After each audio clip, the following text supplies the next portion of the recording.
오늘 낮에 이미 또 말씀을 들었고 오늘 또 오후 시간에 이어서 또 말씀을 듣게 되었습니다. 점심 식사 후에 계속해서 여기 올라오기 전까지 이렇게 좀 말씀을 또 나누었는데 설교도 참 좋으시지만 또 이렇게 성경 강해를 하듯이 이렇게 교육을 받는 게 참 좋으신 분이십니다. 또 그런 기회가 앞으로도 좀 있어서 이렇게 차분차분 이렇게 설명을 듣고 또 원리들을 이렇게 듣다 보면 굉장히 많은 인사이트들을 경험하게 됩니다. 그래서 건강한 교회, 그리고 성경이 뜻하고 있는, 의도하고 있는 그런 교회, 이런 부분에 큰 도전을 받게 되었는데, 이 시간에도 또 함께 말씀을 나눠주실 텐데, 우리 다시 한번 또 목사님 강단에 서게 될 때 오른손 들고 할렐루야로 우리 목사님 환영하도록 하겠습니다. 할렐루야. 아멘. 아멘.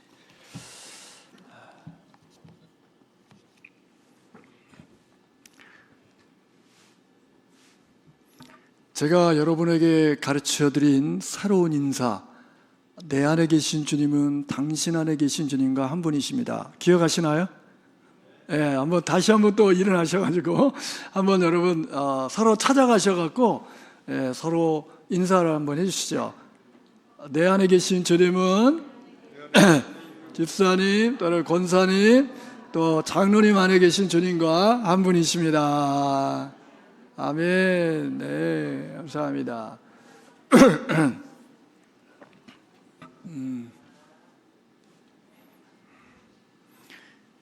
여러분 이 인사가 계속됐으면 좋겠습니다. 아멘.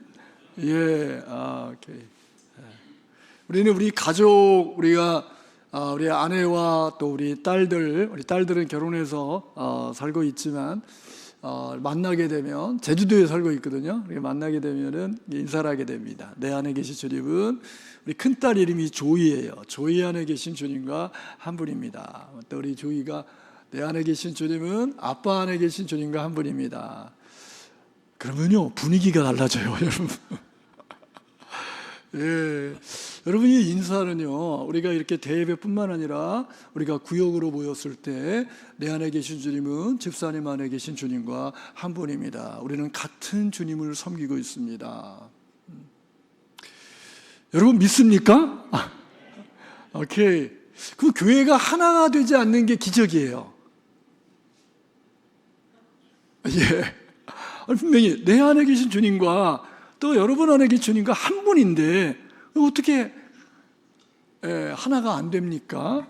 그래서 이런 기적이 너무 자주 일어나가지고 문제인데 내 안에 계신 주님은 또 여러분 안에 계신 주님과 한 분이다. 저는 정말 그리스도가 내 안에, 주님이 내 안에 사신다는 게 정말 감격스럽습니다. 그래서 저는 하루하루가 굉장히 감격스러운 삶을 살아갑니다. 그래서 아까 제가 여러분에게 말씀드린 것처럼 아침에 내가 눈을 뜨면 내 호흡이 뛰고 내가 살아있다는 거에 대해서 감사하고요. 그리고 내가 사는 게 아니잖아요. 오늘 하루 내 안에 그리스도가 나를 통해서 사시는 거잖아요. 그래서 굉장히 기대감이 있게 됩니다. 오늘은 주님이 나를 통해서 어떻게 그분의 모습을 드러낼까에 굉장히 제가 관심과 기대를 가지고 이제 하루를 시작합니다. 그러면서 하나님께 드리는 기도가 오늘 나를 만나는 사람들이 내 안에 계신 주님을 보게 해 주십시오. 또 내 안에 계신 주님을 느끼게 해 주십시오. 내 안에 계신 주님을 알고 싶어하는 마음이 더 강하게 일어나게 해 주시옵소서. 이게 제가 죽을 때까지 하나님께 드리는 평생 기도입니다.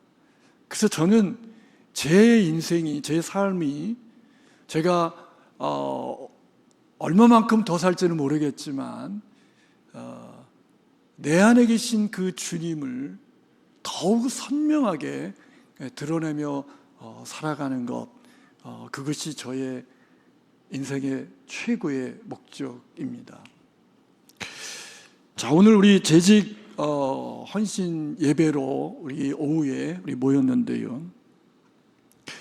두세 사람이 내 이름으로 모인 곳에 나도 그들 중에 있느니라 주님이 말씀하셨습니다. 정말 이 말씀은 놀라운 말씀입니다. 주님의 임재를 약속하신 거예요. 내가 세상 끝날까지 너희와 항상 함께 있으리라 라는 약속을 예수님이 마지막으로 주시고 하늘로 승천하셨는데요, 그 전에 예수님께서 제자들에게 두세 사람이 내 이름으로 모인 곳에 나도 그들 중에 있느니라. 주님의 이름으로 모이기만 하면은요, 거기에 주님의 임재가 있는 거예요. 스타벅스에서 모이던, 산에서 모이던, 집에서 모이던, 어디서든지 대학 캠퍼스에서 모이던 두세 사람이 주님의 이름으로 모이기만 하면 거기에 주님의 임재가 있다는 거예요. 여러분 놀랍지 않습니까? 근데 우리는 이것을 자꾸 잊어버려요. 네. 만약에 여러분들이 이것을 기억한다면 우리는 이곳에 임재하신 주님께 집중하게 될 겁니다. 그리고 그분의 임재 안에서 아름다운 교제, 코에노니아가 이루어질 수 있게 됩니다. 그래서 저는 그리스도인의 모임은 스페셜 미팅이다. 특별한 모임이다. 왜? 주님의 임재가 있기 때문인 겁니다. 그래서 모이기를 힘써야 합니다. 아멘? 예, 두세 사람이 모이세요. 수요 예배, 주일 예배, 금요 예배 아니더라도 두세 사람이 모이세요. 예, 거기에 주님의 임재가 있습니다. 그 모임의 중심에는요, 리더가 아니라 그곳에 임재하신 주님. 그러면 우리는 주님을 만나게 되고 경험하게 됩니다. 어떻게 주님을 만날 수 있습니까? 두세 사람이 주님의 이름으로 모이면 되는 겁니다. 여러분 여전도회 모임을 할 때도 여전도 회장이 이렇게 선포함을 한번 시작하면 좋을 것 같아요. 두세 사람이 내 이름으로 모인 곳에는 나도 그들 중에 있느니라 말씀하셨습니다. 이곳에 주님이 우리와 함께 계십니다. 오늘 우리 여전도회 회의 가운데 주님이 계십니다. 오늘 주님께서 우리 여전도회를 통해서 무엇을 하기를 원하시는지 우리 함께 그분을 바라보며 오늘 이 모임을 시작하겠습니다. 아멘. 모든 모임이에요. 가정 예배를 드릴 때도 마찬가지고 구역으로 모였을 때도 마찬가지고 그리스도인들이 모이는 모든 모임에는 바로 이 믿음의 선포, 주님의 임재에 대한 이 믿음의 그 선포, 이게 아주 중요합니다. 그러면 모임이 달라지기 시작합니다. 성가대 연습을 하면서도 마찬가지입니다. 오늘 우리가 성가 연습하는데 여기 주님의 임재가 있는 겁니다. 그분의 임재 가운데 그분 앞에서 우리는 연습을 하는 겁니다. 아멘. 할렐루야. 자, 오늘 이 제지건신 예배에 여러분과 함께 새 계명이라고 하는 그러한 제목으로 하나님 말씀을 전하도록 하겠습니다. 저는 1982년도부터 지금까지 성경을 연구하고 있습니다. 문장 단위로요. 센텐스 바이 센텐스. 영어 성경을 가지고요. 특별히 킹 제임스 버전을 가지고 한 문장 한 문장 한 문장을 연구를 하면서 하나님의 놀라운 진리를 발견하는 기쁨을 누릴 수 있었습니다. 그래서 제 남은 인생은요, 제가 그동안 연구하면서 발견한 그 하나님의 그런 진리를 책으로 출판하는 일, 여기에 좀 더 집중을 하려고 합니다. 왜냐하면 많은 사람들이, 많은 그리스도인들이 성경을 수박 겉핥기식으로 읽고 있습니다. 소설책을 읽듯이 성경을 읽고 있습니다. 이 성경은요, 하나님의 감동으로 기록된 하나님의 말씀입니다. 믿으시나요? 믿으시나요? 즉 연구할 만한 가치가 있는 책입니다. 그런데 한국에 많은 그리스도인들이 있지만 성경을 연구하는 그리스도인들이 너무 적어요. 이 성경은 목사님들의 책이 아닙니다. 이 성경은 누구나 쉽게 읽을 수 있도록 우리에게 주어진 정말 놀라운 하나님의 선물입니다. 제가 성경을 40여 년 이상 연구를 하면서요,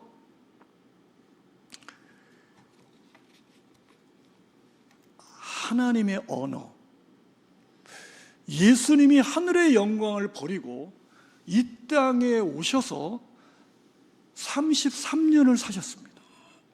특별히 3년 6개월을 예수님은 공생애라고 하죠. 이 공적인 그런 사역을 하셨습니다.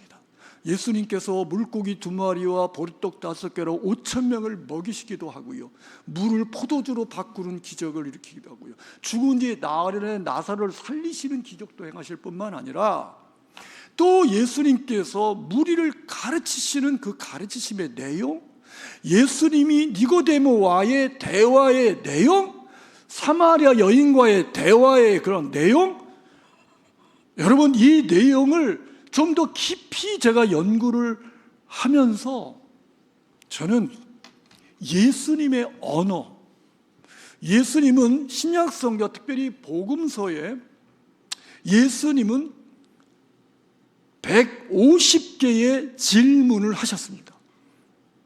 제가 대학에서 가르치는 것이 코칭학입니다. 그런데 그 질문은요, 굉장히 강력한 그런 질문이고요, 그래서 하나님의 언어, 그 하나님의 언어를 알 수 있는 것은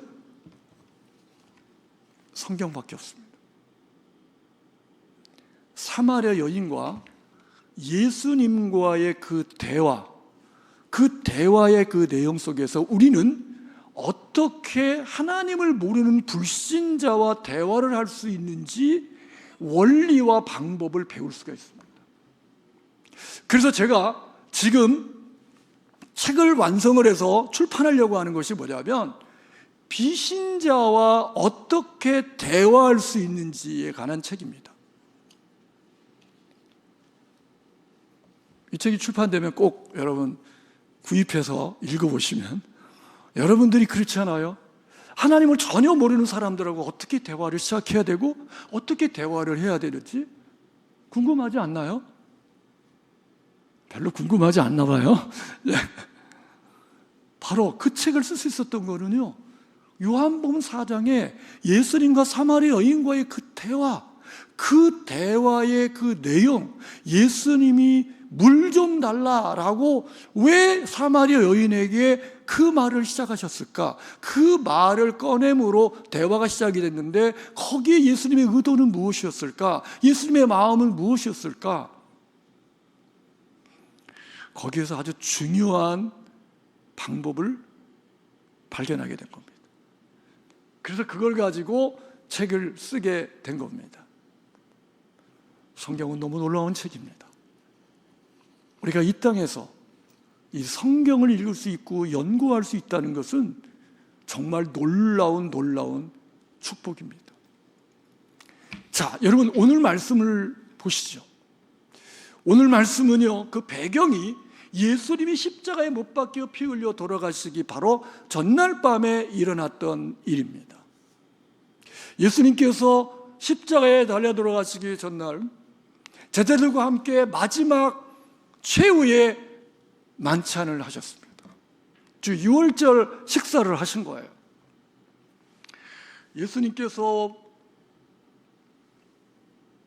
떡을 잡으시고 떡을 떼어 주시면서 말씀하시기를, 이것은 내가 너희를 위하여 주는 내 몸이니 받아 먹으라. 그리고 식사를 마치신 후에 잔을 주시면서 말씀하시기를, 이것은 내가 너희를 위하여 흘리는 새 언약의 피니 받아 마셔라. 그리고 말씀하시기를 이것을 기억하라. 즉 나의 죽음을 기억하라 라고 말씀하셨습니다.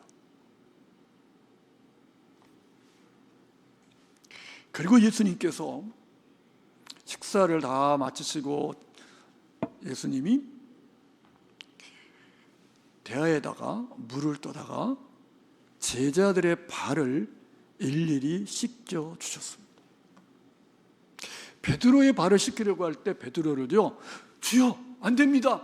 내가 선생님의 발을 씻겨드려야지 어떻게 선생님이 나의 발을 씻길 수가 있겠습니까? 안 됩니다. 그때 예수님께서 이것을 허락하지 않으면 너와 나는 아무 상관이 없다고 얘기합니다. 그랬더니 베드로가 발뿐만 아니라 뭐 전체를 씻겨주십시오라고 얘기합니다. 굉장히 다혈질적이죠. 예. 목욕한 자는 발만 씻으면 된다. 그리고 발을 씻겨주셨습니다.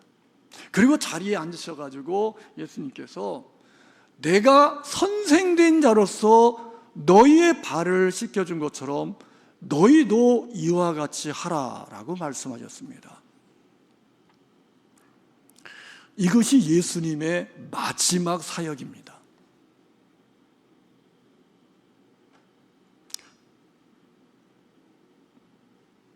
여러분, 이러한 맥락 속에서 예수님은 십자가에 달려 돌아가시기 전 마지막 고별 설교를 하십니다.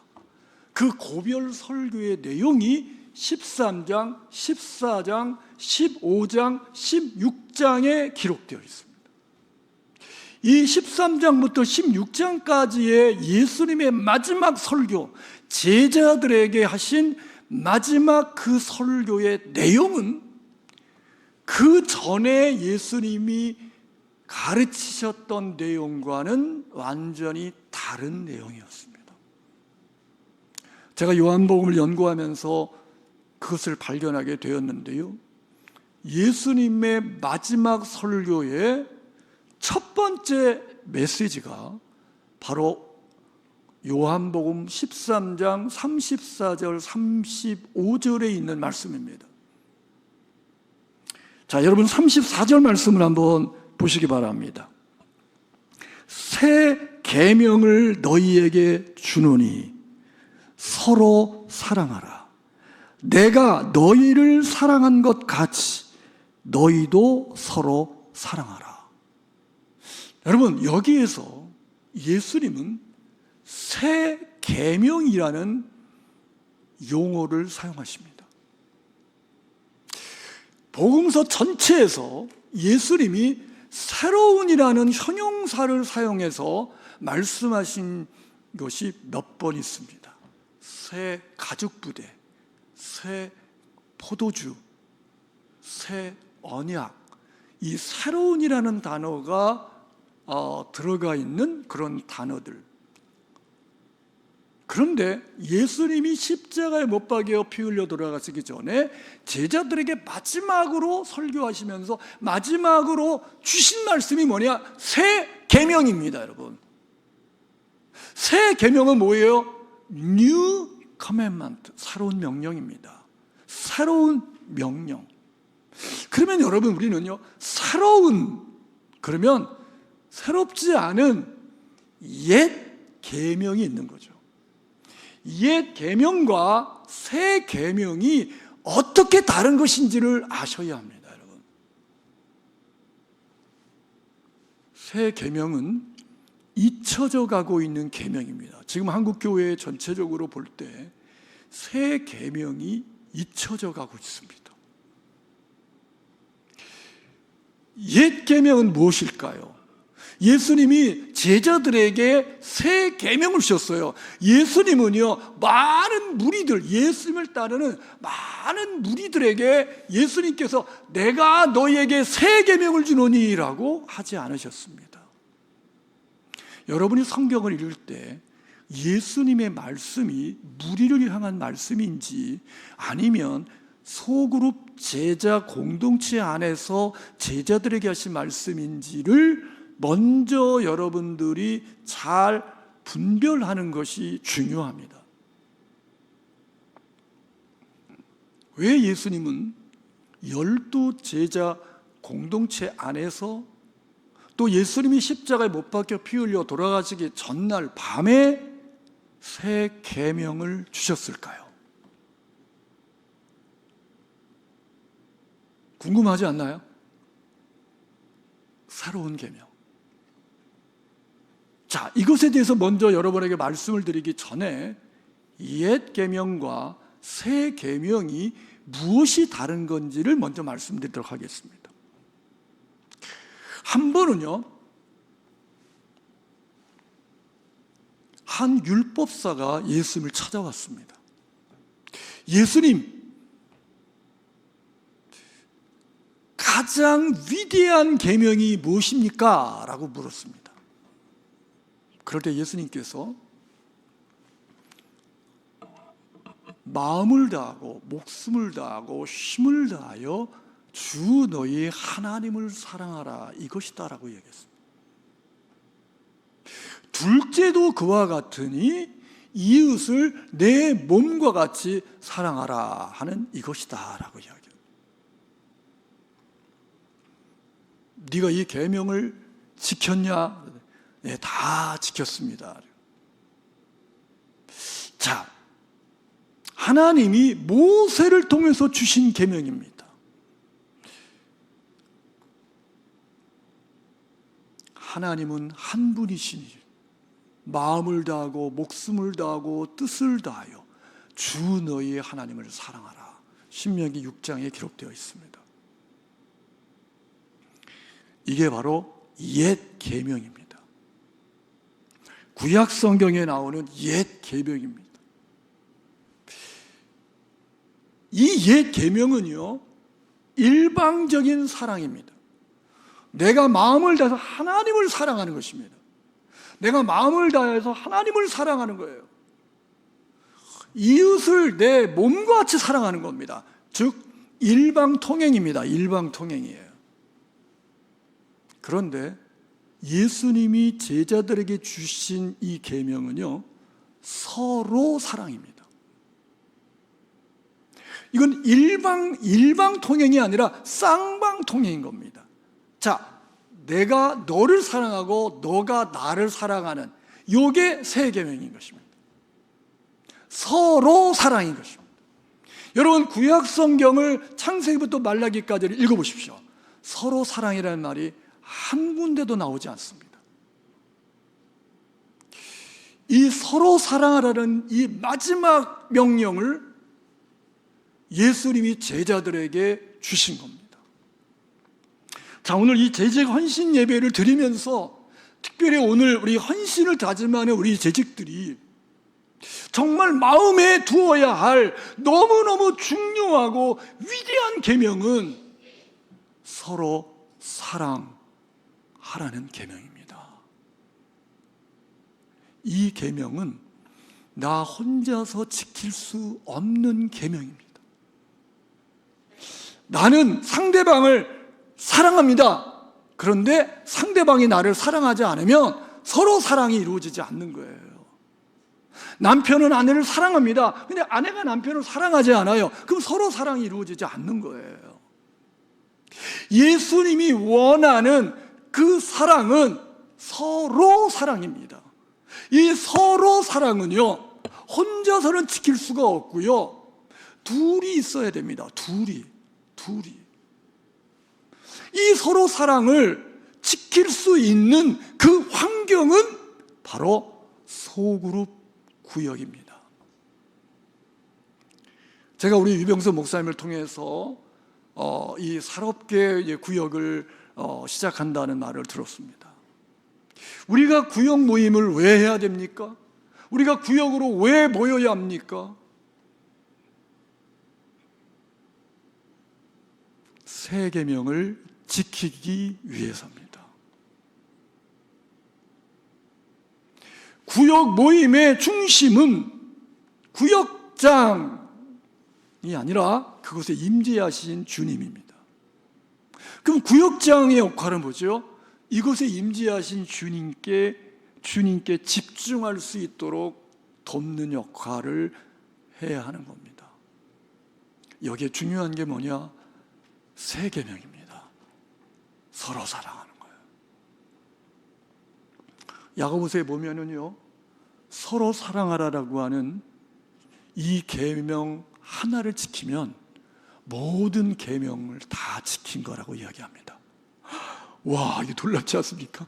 그러니까 여러분, 그리스도인으로서, 그리스도가 사시는 사람으로서 우리가 지켜야 할 유일한 계명은 서로 사랑하는 겁니다. 서로 사랑하기만 하면 다른 계명은 여러분 지킬 필요가 없습니다. 왜? 다 지킬 수 있기 때문인 거예요. 놀랍지 않습니까? 제가 이 말씀을 연구를 하면서 너무너무 놀랐은 거예요. 와, 너무너무 아주 심플하지 않습니까? 서로 사랑하라, 서로 사랑하라. 이게 주님이 원하는 거예요, 여러분. 하늘의 영광을 버리고 이 땅에 오신 그분이 원하시는 것이 뭐냐? 서로 사랑하라. 주님의 관심은 어디 있느냐? 서로 사랑하느냐? 여기 있는 거예요. 우리 서로 사랑이 지켜지고 있나요?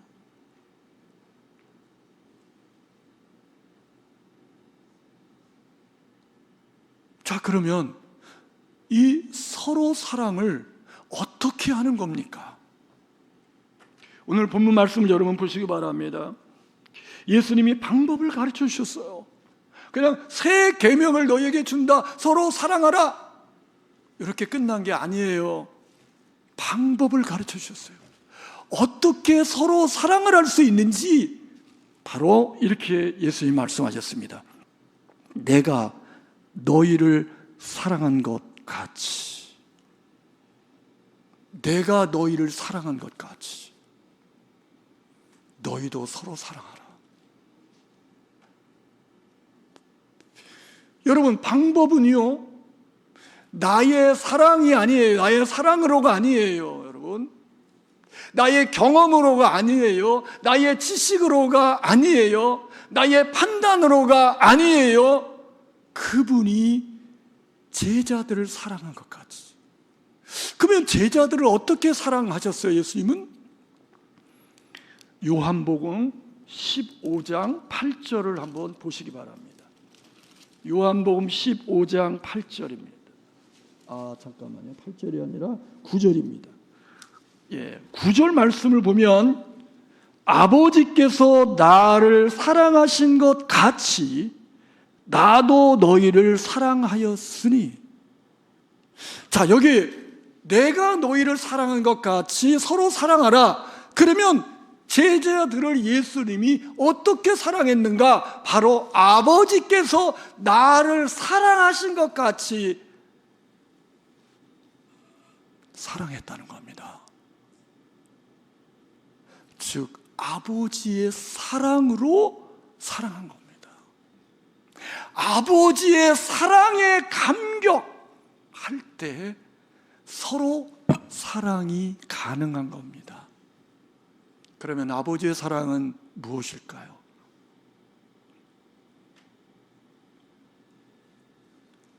제가 성경을 연구하면서 아버지의 사랑이 무엇인지를 제가 발견했어요. 그리고 그것이 저의 삶에 놀라운 변화를 가져다 주었습니다.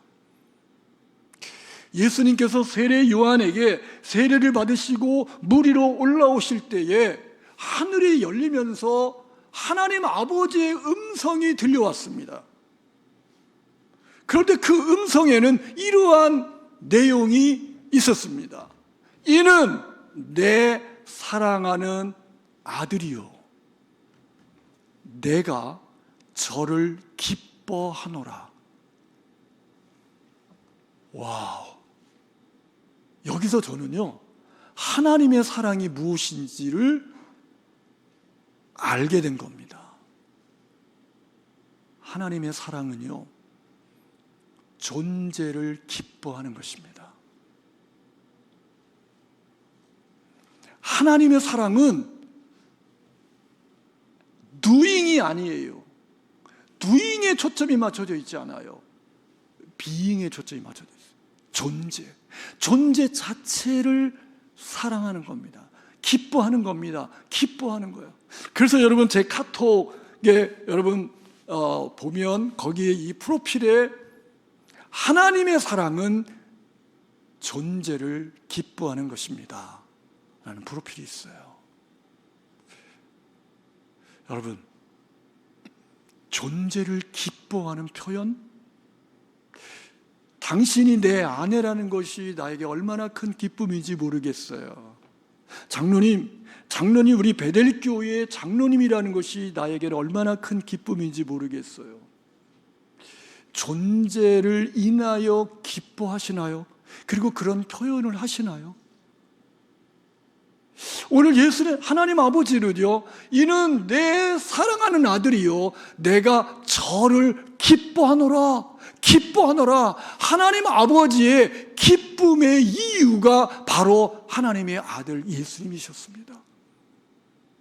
다시 본문으로 돌아와서요, 내가 너희를 사랑한 같이 너희도 서로 사랑하라. 바로 그 말은 무슨 말입니까?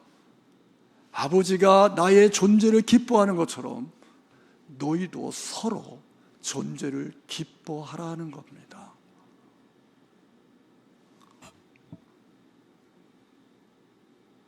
여러분들 지금까지 살아오시면서 내가 존재하는 것 때문에 기뻐한다는 누군가로부터 말을 들어본 적 있나요?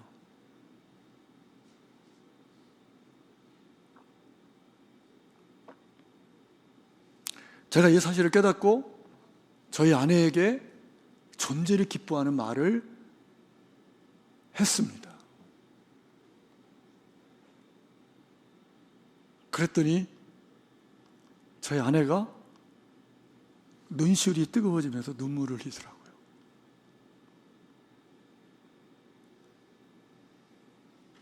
저는 대한민국의 국민운동으로 존재를 기뻐하는 말, 이걸 확산시키려고 지금 제가 우리 제자들과 함께 준비하고 있습니다. 그것이 나다움 운동입니다. 존재를 기뻐하는 말. 그 시작점은요, 바로 성경에서 하나님 아버지의 언어, 하늘로부터 들려온 그 언어에 아버지의 그 사랑의 그 핵심이 존재를 기뻐하는 거라는 거예요. 저희 학교에, 저희 대학원에 제가 한국에서 처음으로 코칭 학과를 15년 전에 만들어서 석박사 과정을 운영하면서 많은 제자들을 배출했고, 박사학위를 9명이 박사학위를 받는 일들이 일어났고, 저희 학교에는 또 몽골 학생들도 한 30명 정도 됩니다. 그들이 몽골로 가서 이 운동을 하겠답니다. 존재를 기뻐하는 말을 하는 운동이에요. 저는 우리 제자들이요, 이 말을 통해서 놀라운 관계의 변화가 일어나는 것을 보면서 하나님의 언어의 파워를 느낄 수 있었습니다. 우리는 성경 속에서 하나님의 언어를 배울 수가 있어요. 빛이 있으라 하니까 빛이 있었고, 이 세상의 모든 존재는 하나님의 입으로 나오는 말씀으로 이루어진 거예요. 아멘. 오늘 여러분 이 세계명, 오늘 이 재직헌신 예배에 저는 우리 여러분 헌신을 다짐하면서, 무엇에 대한 헌신입니까? 여러분 마음속에 주님이 십자가에 달려 돌아가시기 전에 제자들에게 주셨던 그 새 계명을 여러분 가슴에 품었으면 좋겠습니다.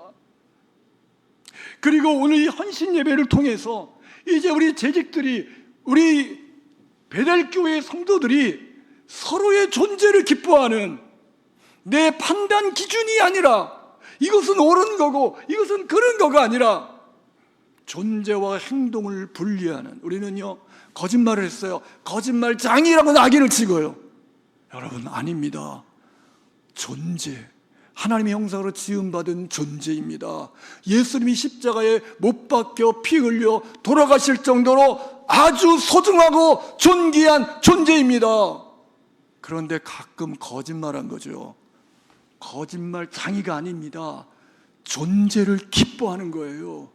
그래서 예수님께서 뭐라고 말씀하니까 너희를 핍박하는 그 원수 축복하라는 겁니다. 여러분, 우리를 핍박하는 어떻게 축복할 수 있습니까? 어떻게 기도할 수 있습니까? 존재와 행동을 분리시키는 겁니다. 존재를 기뻐하는 겁니다. 그게 하나님의 사랑입니다. 이 하나님의 사랑을 받은 우리가 이 하나님의 사랑으로 서로 사랑하기 시작할 때 거기에 사랑의 폭발이 일어납니다. 저는 새롭게 시작하는 이 구역이 우리의 구역 예배를 드리기 위해서 모이는 모임이 중요한 것이 아니라 서로 사랑하기 위해서 모이는 모임이고 그 모임 속에서 정말 주님의 임재를 경험하게 되는 그러한 놀라운 일이 일어났으면 좋겠습니다. 요한일서에서 이 요한은 이 자리에 있었던 이 요한이 사랑의 사도가 돼서 사랑의 편지를 쓴 것이 요한일서, 2서, 3서, 특별히 요한일서입니다. 이 요한일서에서 이 사도 요한은 이렇게 이야기를 합니다. 우리가 하나님을 사랑한 것이 아니라 하나님이 먼저 우리를 사랑하셔서 그의 아들 독생자를 화목제로 주셨다라고 이야기하면서 만일 우리가 서로 사랑하면 하나님이 우리 안에 거하시고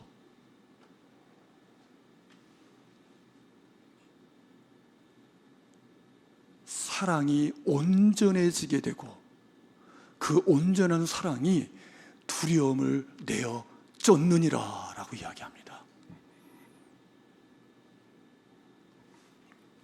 많은 사람들이 두려움에 이끌려 살아갑니다. 두려움에 이끌려 화를 냅니다. 두려움에 이끌려 말합니다. 두려움이 쫓겨나는 것이 바로 서로 사랑이 이루어지는 소그룹 공동체입니다. 거기에 하나님의 임재를 경험하게 됩니다. 하나님이 우리 안에 거하시고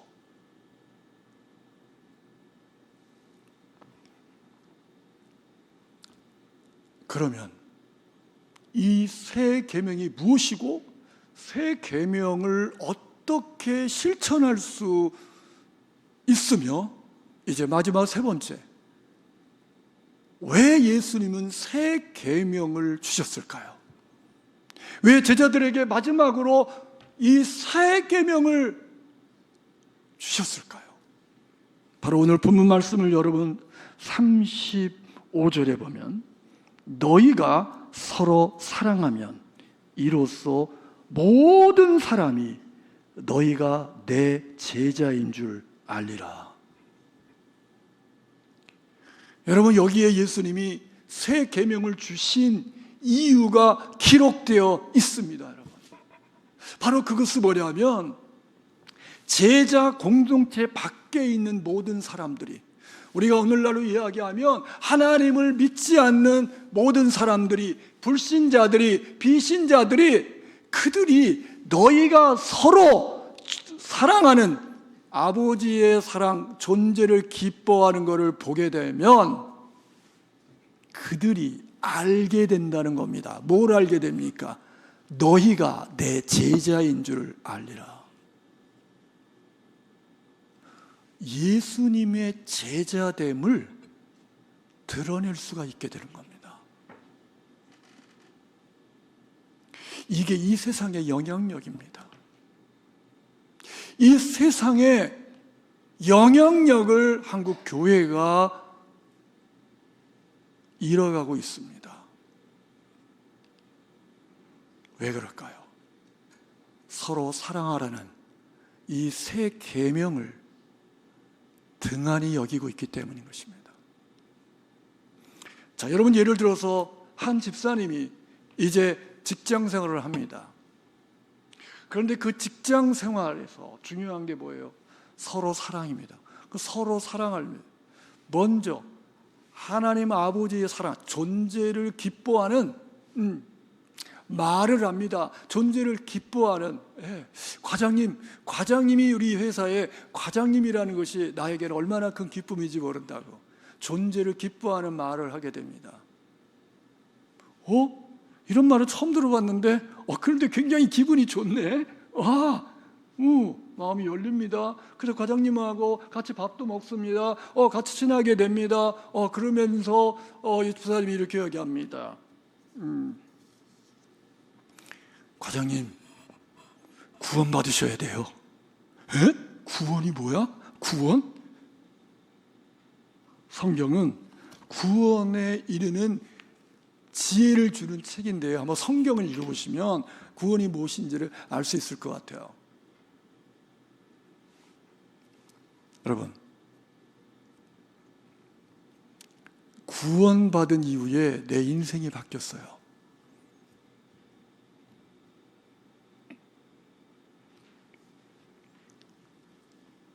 그러면서 그 과장님이 성경을 읽기 시작합니다. 성경을 읽으면서 좀 잘 이해가 안 되는 부분이 무엇인지 제가 도와드릴게요. 그러면서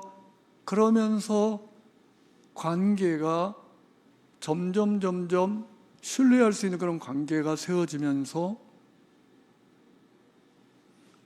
드디어 그 과장님이 복음을 알게 되고 하나님의 사랑을 알게 되고 그래서 구원을 받게 되면 이제 그 과장님하고 나하고 서로 사랑할 수 있게 됩니다. 하나님의 사랑으로 존재를 기뻐하는 말을 하며 사랑할 수 있게 됩니다. 그럴 때 두 사이의 관계에 하나님의 임재가 있게 됩니다. 바로 그것을 우리는 교회라고 하는 겁니다. 그리스도의 몸이 세워지는 겁니다. 주님이 왜 이 계명을 줬을까요? 모든 사람이 너희가 내 제자인 줄 알리라. 우리가 예수님에 대해서 설명하고 설득하지 않아도 우리의 말과 행동을 보고 그들이 당신은 참 예수의 제자다라고 알게 되고 말하게 된다는 겁니다. 예수님의 관심은 어디 있습니까? 교회 공동체 밖에 있는 사람들에게 있습니다. 그 사람들이 감동을 받고 마음이 열리고 구원을 받는 놀라운 일이 일어나기를 원하시는 겁니다. 이것이 예수님의 마지막 고별 설교의 이유인 것입니다. 서로 사랑하라. 내가 너희를 사랑한 것 같이 아버지께서 나를 사랑한 것 같이 너희가 서로 사랑하라. 이로써 모든 사람이 너희가 내 제자인 줄 알리라. 오늘 이 헌신 예배를 통해서 하나님 앞에 헌신을 다짐하는 우리 재직들이 새 계명을 가슴에 품고 주님이 주신 그 새 계명, 여러분이 원하는 카드에다가 새 계명 요한복음 13장 34절 35절 적고 그리고 그것을 여러분들이 가지고 다니면서 주님이 이 새 계명을 내게 주셨다. 내가 이 계명에 헌신하고 내가 이 계명을 지키는 일에 내 인생을 쏟겠다. 그러면 여러분 주님이 얼마나 기뻐하실까요?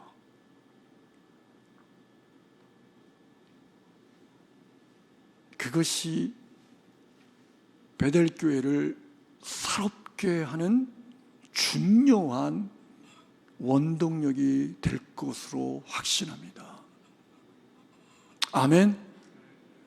새 계명, 서로 사랑하는 이 계명. 오늘 이 주님의 말씀에 여러분은 어떻게 반응하길 원하십니까? 오늘 이 시간 우리가 다 같이 눈을 감고 우리 한번 하나님께 기도합시다. 어떻게 여러분들은 이 말씀에 반응을 하실 겁니까? 응답을 하실 겁니까? 우리가 이 시간 큰 소리를 내지 않아도 좋습니다. 하나님 앞에 다짐하며 기도하겠습니다. 하나님 아버지 감사합니다. 아버지 서로 사랑하는 이 주님의 이 계명 주셔서 감사합니다. 서로 사랑하는 이 주님의 이 명령에 순종함으로 다시 한번 새롭게 되는 역사가 일어나게 하여 주시옵소서. 능력의 주님을 찬양합니다. 할렐루야. 인도해 주시옵소서. 하나님 아버지 감사합니다. 새 계명을 주셔서 감사합니다. 너희가 만일 서로 사랑하면 하나님이 우리 안에 거하시고 하나님의 임재를 경험할 수 있는 이 새 계명 주셔서 감사합니다. 오늘 헌신을 다짐하는 우리 재직들이 이 계명을 가슴에 품고 이곳에 온전히 집중하고 하나님 여기에 진짜 올인하는 그러한 재직들이 되게 하여 주시옵소서. 그래서 모든 사람이 우리의 재직들이 주님의 제자인 줄을 알게 되는 놀라운 역사가 있게 해 주시옵소서. 예수님의 이름으로 기도하였습니다. 아멘.